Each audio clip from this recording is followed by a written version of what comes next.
ये कहानी है एक ऐसे किसान की जो सिर्फ अपने परिवार को ठंड से बचाना चाहता था। एक खुशहाल गांव, हरी भरी खेती और एक मेहनती पिता माधव। बीवी के हाथ का गरम खाना, 5 साल की बेटी की मुस्कान, सब कुछ था उसके पास। पर जब ठंड का डर परेशानी से जुड़ गया, तब माधव ने एक ऐसा फैसला लिया जो उसकी जिंदगी ही नहीं, उसका गांव भी बदल देने वाला था। ये कहानी विजयगढ़ के माधव की है। विजयगढ़ एक बेहद खूबसूरत और खुशहाल गांव था। सुबह होते ही यहाँ खेतों से मिट्टी की सौंधी खुशबू उठती और शाम को ढलती सूरज के साथ गांव सुकून में डूब जाता। अरे ओ मालती, खाने की पोटली तैयार हुई कि नहीं? देर हो रही है, बैलों को भी खोलना है। अभी बस आ रही हूँ जी, जरा रोटी उतार रही थी। परवल की सब्जी बनाई है आपकी पसंद की, लीजिए जी। गर्मा गर्म खाना रखा है, रास्ते में ठंडा हो जाएगा पर स्वाद बना रहेगा। गुड़िया दौड़ती हुई आई और माधव से लिपट गई। बाबा जल्दी लौट आना, आज मुझे कहानी सुननी है। जरूर बिटिया, तुम इंतजार कर माँ। माधव खेत की ओर निकल पड़ा। रास्ते में उसे उसके दोस्त गोपाल और हरी मिल गए। अरे ओ माधव, आज तो बड़े जल्दी उठ गए भाई, क्या बात है? सूरज निकले ना निकले तूने खेत की राह पकड़ ली। अरे गोपाल, जो किसान देर करे उसकी फसल भी देर से मुस्कुराती है। आज काम थोड़ा ज्यादा है, इसलिए सोचा जल्दी निपटा लूं। काम बाद में करना भाई, पहले जरा मौसम देख ले। लग रहा है इस बार ठंड कुछ ज्यादा ही होने वाली है, खेत में टिकना मुश्किल होगा। अरे तुम दोनों को तो हर साल यही डर लगा रहता है, ठंड ठंड करते रहो पर काम का नाम नहीं लो। किसान अगर मौसम से डर गया तो फिर खेत कौन संभालेगा? हाँ भाई, तू तो बड़ा बहादुर किसान है। कल जब बर्फ जैसी हवा चलेगी तब देखेंगे तेरी ये बहादुरी कहाँ जाती है। हवा चले या तूफान, खेत तो अपना है और अपनी मिट्टी से डर कैसा। इतना बोलकर माधव खेत की ओर निकल जाता है। माधव अपने खेतों में काम कर रहा था कि तभी उसे ठंड से बचने और पैसे कमाने की एक तरकीब सूझती है। सब कहते हैं कि इस बार ठंड खूब गिरेगी, तो क्यों ना मैं अभी से ही लकड़ियां जमा करने लगूं? चल माधव, लग जा जुटाने में। इतना सोचकर माधव अपने घर की ओर चल देता है। थोड़ी देर बाद वो अपने घर पहुंच जाता है। अरे जी, आप इतनी जल्दी लौट आए? बोले तो थे कि आज देर हो जाएगी। सब ठीक तो है ना? कहीं तबीयत तो नहीं बिगड़ गई? अरे नहीं रे मालती, ऐसी कोई बात नहीं। बस सोच में एक बात आ गई, दिमाग में एक बढ़िया तरकीब सूझी, सो सीधा घर चला आया। तरकीब? कैसी तरकीब? सब काम छोड़कर घर चले आए? जरूर कुछ बड़ा सोच लिया होगा आपने। देख मालती, सब कहते हैं इस बार ठंड बहुत पड़ेगी, तो मैंने सोचा क्यों ना अभी से ही लकड़ियां इकट्ठा करने लगूं। ठंड बढ़ेगी तब सबके घर में आग जलाने की जरूरत पड़ेगी और तब मैं उन्हें लकड़ी बेचूंगा। सब मेरे पास आएंगे और मैं अच्छे पैसे कमा लूंगा। अरे ये तो बड़ी समझदारी की बात सोच ली थी आपने। गांव में किसी को इतना आगे का ख्याल नहीं आता। यही तो सोच रहा था, अब शाम से ही जंगल की तरफ निकल जाऊंगा। धीरे धीरे इतनी लकड़ी इकट्ठा कर लूंगा कि सर्दी में घर भी गर्म रहेगा और जेब भी। भगवान करे आपकी ये सोच रंग लाए। मैं भी शाम को मदद कर दूंगी, गुड़िया को सुलाकर लकड़ियां बांध दूंगी। वाह भाई मालती, तू तो सच्ची साथी निकली। अब देखना, इस बार ठंड हमें परेशान नहीं करेगी, बल्कि हमारे लिए बरकत लेकर आएगी। फिर शाम के वक्त माधव जंगल की तरफ लकड़ियां काटने निकल जाता है। कुछ दूर चलते हैं, उसे एक जगह पर बहुत सारे सूखे पेड़ दिखाई देते हैं। वाह रे भगवान, आज तो किस्मत खुल गई, इतने सारे सूखे पेड़। सोचता था कि लकड़ियां जुटाने में हफ्तों लगेंगे, यहाँ तो आधा काम तो आज ही हो जाएगा।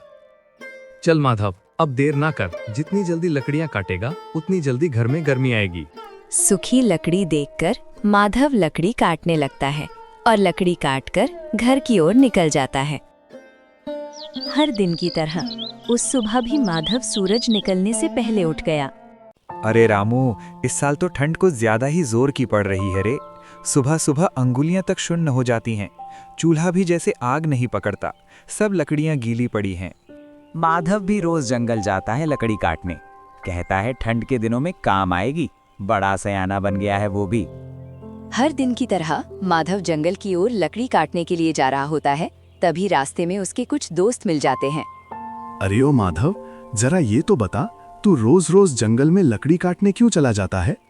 सही कहा गोपाल, हमने तो कभी किसी को इतना मेहनती नहीं देखा। सुबह होते ही कुल्हाड़ी ले निकल जाता है, शाम को गट्ठर ला दे लौटता है। अब तो पूरा जंगल तेरी कुल्हाड़ी की आवाज पहचान गया होगा। अरे रे, तुम दोनों भी ना। कुछ बड़ा नहीं, बस मालती ने कहा था कि इस बार ठंड ज्यादा पड़ेगी, तो सोचा थोड़ा ज्यादा जमा कर लूं। अपने घर का चूल्हा तो जलता रहे ना भाई। माधव की बातें उन दोनों को अजीब लगी, लेकिन दोनों ने उतना ध्यान नहीं दिया। कुछ दिन ऐसे ही बीत गए।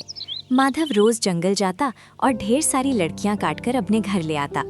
धीरे धीरे उसने अपने घर में लड़कियों का भंडार जमा कर लिया था। अब गांव में ठंड बहुत ज्यादा बढ़ चुकी थी। अब माधव अपने घर के बाहर एक बोर्ड लगा देता है, जिस पर लिखा हुआ था, मात्र 10 रुपए में लकड़ियां ले जाओ। जब सभी गांव वाले महादेव के घर के बाहर वो बोर्ड लगा देखते हैं, तो सभी को माधव की चतुराई का पता चल जाता है कि वो क्यों हर रोज सूखी लकड़ियां काटने जंगल जाता था। अरे देखो तो सही, कैसा चालाक निकला ये माधव। पहले तो बड़ा सीधा साधा बनता था, और अब देखो गांव वाले ठंड से ठिठुर रहे हैं तो लकड़ी बेचने का धंधा खोल लिया। शर्म भी नहीं आई इसे। यही तो कह रहा हूं मैं।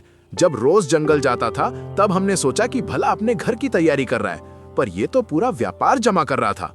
अब 10 रुपए की लकड़ी में भी फायदा कमा रहा है। हम जैसे गरीबों की ठंड को अपने जेब का माल बना दिया इसने। जंगल जाकर लकड़ी लाता है। हम भी जाएंगे कल सुबह सुबह, काट लाएंगे ढेर सारी लकड़ियां। देखा जाएगा, अब किसी के आगे हाथ नहीं फैलाना पड़ेगा। ये बात जब माधव को पता चलती है तो वो चिंता में पड़ जाता है, क्योंकि अगर गांव वाले भी अपनी अपनी लकड़ियां जंगल से काट लेंगे तो उसका व्यापार सफल नहीं हो पाएगा। अरे मालती, सुनकर बड़ा तगड़ा झटका लगा। अगर सब लोग जंगल जाकर लकड़ियां काट लेंगे तो मेरा जो मेहनत का सारा फल बैठ जाएगा। ये जो छोटा सा धंधा लगा रखा है, वही तो इस ठंड में हमारी कमी पूरी कर रहा था। अब क्या करूं? लोग गुस्से में हैं, कल सुबह ही निकलने का बोल रहे हैं। हाँ, फिर तो एक ही दुआ करेंगे, काश बारिश हो जाए। अगर अच्छे से बरसात पड़ गई तो लोग जंगल जाने की हिम्मत भी नहीं करेंगे। रास्ते की कीचड़ और गीली मिट्टी में कौन ही जाएगा भला। कुछ ही देर में रात हो जाती है और वो दोनों सो जाते हैं। आधी रात को आसमान में काले बादल छा जाते हैं और जोरों की हवा के साथ बारिश होने लगती है। बारिश होने के साथ साथ ठंड भी बहुत ज्यादा बढ़ जाती है। रात भर इतनी ज्यादा बारिश हो जाने के बाद अब जंगल के सारे पेड़ गीले हो जाते हैं, जिससे कि एक भी सूखी लकड़ियां नहीं बचती। सुबह होते होते बारिश बंद हो जाती है। जब मालती और माधव ये सब देखते हैं तो वो बहुत खुश हो जाते हैं। अरे देखो जी, भगवान ने हमारी सुन ली। कैसी जोरदार बारिश हुई है रात भर। गांव वाले कल जितना जोश दिखा रहे थे ना, आज सब घरों में रजाइयां ओढ़े बैठे होंगे। बारिश ने तो जैसे मेरे लिए ही काम कर दिया। अब सारे गांव वाले मेरे ही दरवाजे पर आएंगे लकड़ी लेने। कोई भी जंगल नहीं जा सकेगा। कि लकड़ी में क्या रखा है? इतनी मेहनत की है, ठंड झेली है, दिन रात जंगलों में घूमता रहा हूँ। अब थोड़ा फायदा तो बनता ही है। मैं कहता हूँ आज से लकड़ी 20 रुपए की होगी। जिसे चाहिए ले जाए, जिसे महंगी लगे ठंड में ठिठुरे। अब माधव किसी का मोहताज नहीं, सबको मेरी जरूरत है। जरूरत से ज्यादा लालच अच्छा नहीं होता। गांव वाले सब अपने ही हैं। अगर दाम बढ़ा दोगे तो लोग मन में रंज रख लेंगे। पैसे कमाना बुरा नहीं है, पर दुआ भी तो साथ चाहिए। मैं तो बस यही कहूंगी, जैसे भगवान ने वक्त बदला है वैसे ही कहीं पलट भी सकता है। अरे बस कर मालती, तू हमेशा डर की बातें करती है। गांव वाले जब मुझे बेवकूफ बना रहे थे तब किसी ने हमारा साथ दिया था क्या?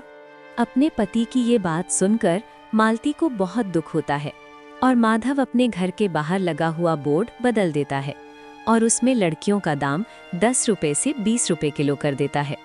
ये सब देखकर गांव वालों को बहुत गुस्सा आता है, लेकिन वो कुछ नहीं कर सकते थे। अब तो भगवान ही बचाए। सुनाए रात भर लकड़ियां भी भीग गई हैं जंगल में। अब कोई काट नहीं सकता। सबको मजबूर होना पड़ेगा उसी माधव से लेने को। लेकिन याद रखना, ऐसी कमाई कभी टिकती नहीं। जो दूसरों के दुख में अपना सुख ढूंढे, उसके घर की आग खुद बुझ जाती है। जो आग वो बेच रहा है ना, वही किसी दिन उसके अपने घर को जला देगी। सच में अब तो गांव के लोग बस मन ही मन कोस रहे हैं उसे। Thanks for watching. Like and subscribe.